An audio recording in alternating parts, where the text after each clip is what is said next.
तर नमस्कार मंडळी. तर आज आपण इथं बांगड्यांचा उपयोग करून अतिशय साधी आणि सिंपल एक रांगोळी डिझाईन इथं तयार करणार आहोत. या ठिकाणी काचेच्या बांगड्या घेतल्यात मी, ज्या आपण रेग्युलर हातात घालतो त्या बांगड्याचा इथं उपयोग केलेला आहे.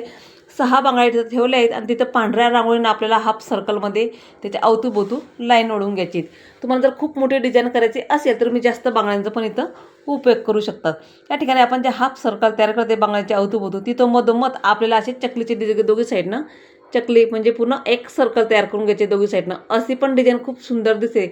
काढायला गेलं तर अगदी सोपी आहे आणि दिसायला खूपच सुंदर अशी ही रांगोळी डिझाईन अगदी झटपट होते. काहीच वेळ लागत नाही ही रांगोळी काढायला. झटपट रांगोळी आपली तयारी होते. इथं मधोमध आपल्याला सेंटरला पांढरा एक डॉट ठेवून द्यायचा आहे. तिथं आपल्याला थोडंसं सर्कल तयार करून घ्यायचं आहे. त्याच सर्कलमध्ये आपल्याला केशरी कलर घालून घ्यायचा आहे आणि पुन्हा त्यामध्ये आपल्याला ग्रीन कलर घालून घ्यायचा आहे किंवा तुम्ही कुठलाही कलर इथं यामध्ये वापरू शकतात. त्यामध्ये ज्या अवतीभोवती आपल्याला पाकळ्या तयार करून घ्यायचे आणि एक फुलांची डिझाईन आपल्याला तयार करून घ्यायची. तुम्ही कुठल्याही प्रकारचं इथं फूल तयार करू शकतात.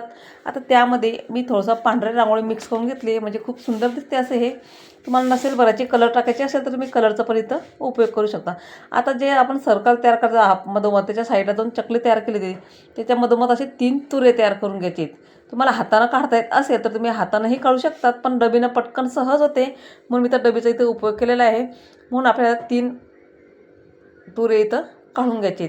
अशी पण एक डिझाईन सुंदर तयार होते. त्याच्या मधोमध सेंटरला ते तुरे तयार करायचे, तिथं आपल्याला पिवळ्या कलरची रांगोळी घालून घ्यायची. आता पिवळा कलर घातला तुम्ही या ठिकाणी कुठलाही कलर इथं वापरू शकतात, पण ज्या कमीत कमी कलरचा इथं उपयोग केलेला आहे. फार जास्त पण कलर मी इथं वापरलेले नाही. आता जिथं आपण हाफ सर्कल केली जिथं वर जागा आहे तिथं आपल्याला 3-3 डॉट ठेवून द्यायचे किंवा तुम्ही तिथं पण फूल तयार करू शकतात किंवा वेगळी डिझाईन तुम्हाला आवडत असेल तुम्ही वेगवेगळे डिझाईन पण इथं काढू शकतात. पण मी तर सिंपल काढणार आहे, अगदी सोपी की सहज कोणीही काढू शकेल. तिथे मी 3-3 डॉट ठेवून दिले. तिथंच आपल्याला चमच्याच्याच मदतीने थोडंसं आतमध्ये ती लाईन ओढून घ्यायची म्हणजे असं आपल्या पाकळ्यांची डिझाईन इथं तयार होते. आता बघितलं ना दिसायला किती सुंदर. फक्त चमच्याचा इथं उपयोग केलेला आहे.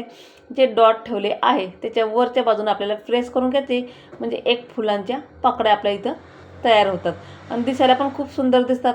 आता त्याच्या मधोमध आपल्याला इथं ग्रीन कलर घालून घ्यायचं आहे. तुम्ही या ठिकाणी कुठलाही कलर इथं वापरू शकता. तुम्हाला जर लाल कलर पाहिजे असेल तर तुम्ही लाल कलरचा पण इथं उपयोग करू शकतात. तिथं कमीत कमी कलर मी इथं वापरलेले आहेत. तर तिघी 6ही बाजूने आपल्याला तिथं हिरवा कलर टाकून द्यायचा म्हणजे green colour bottle green colour घेतले आहेत मी. त्याच्या मधोमध तुम्ही लाल कलर किंवा पिवळा कलर पण इथं वापरू शकतात. त्या ठिकाणी मी केशरी कलर घालून घेणार आहे कारण ज्या आधी पण मी सेंटरला केशरी कलर घातला होता म्हणून हिरव्याच्या मध्ये मी तिथं पण सुद्धा केशरी कलर घालून घेणार आहेत. आता हे झाले आपले पूर्ण डिझाईन. आता ज्या मधोमध सेंटरला आपण पाकळ्या तयार केल्या त्याच्या अवतीभोवती म्हणजे वरच्या साईडला आपल्याला एक एक डॉट ग्रीन कलरचा इथं ठेवून द्यायचं आहे. अशी पण सिंपल आपली रांगोळी इथं तयार झालीत. आता जी पिवळ्या कलरचे मी डॉट ठेवले होते ना त्यावर पुन्हा आपल्याला थोडंसं बोटाच्याच मध्ये थोडंसं सर्कल तयार करून घ्यायचं आहे. त्यामध्ये मी कुंकू करणार कारण मला कुंकू प्रत्येक रांगोळीमध्ये आवडतं, त्यामुळे खूप छान पण दिसतं म्हणून मी प्रत्येक रांगोळीमध्ये थोडं का ना कुंकूही घालत असते. आणि मस्त आपली रांगोळी डिझाईन इथं तयार झाले आणि नेहमीप्रमाणे थोडंसं माचीच्या काडीने किंवा अगरबत्तीच्या काडीने थोडंसं डबल लाईन ओढून घ्यायची.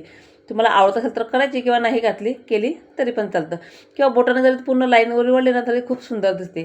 तर आजची आपली ही साधी सिंपल बांगड्यांचा उपयोग करून केलेली रांगोळी नेहमीप्रमाणे स्वस्तिक काढली. साईडला मी खूप सुंदर दिसतात रांगोळी झाल्यानंतर अशी दारासमोर स्वस्तिक ही मस्त आपली साधी सिंपल रांगोळी डिझाईन इथं तयार झाली.